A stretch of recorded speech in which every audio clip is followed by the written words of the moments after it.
I'm just hearing now about the case of Alyssa Gilderhus, which has been covered by, of all places, CNN today, and her harrowing tale at the world-renowned Mayo Clinic.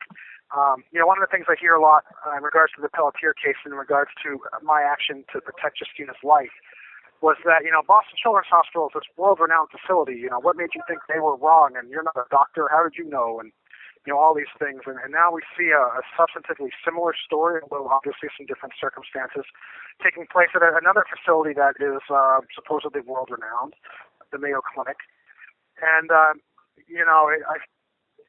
I hope that it is coming across to America and to the world now that these world-renowned hospitals are still fallible, they still make mistakes, you're still dealing with human beings, and you still see some very decidedly unscientific, quackish things happen, even at these otherwise, lauded facilities and institutions.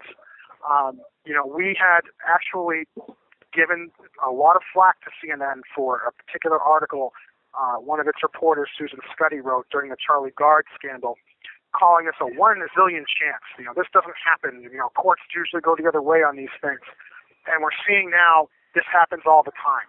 If you Google this, and this is one criticism we still have of CNN, even though their coverage of the Gilderhus story was largely good and appropriate, they're not saying how common an occurrence this is. This happens all the time. This happens in your city. This happens in your state.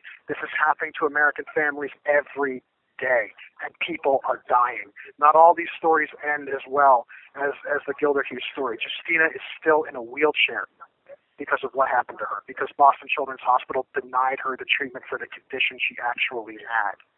So my hat's off to CNN for doing a good but not perfect job. They still have some ground to go to really kind of make up for the mistakes during the Charlie Gard scandal. But I appreciate the article they published today, and I hope to see more from them and from other outlets to expose this problem.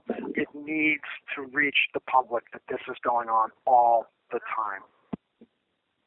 Thank you for using Global Telling.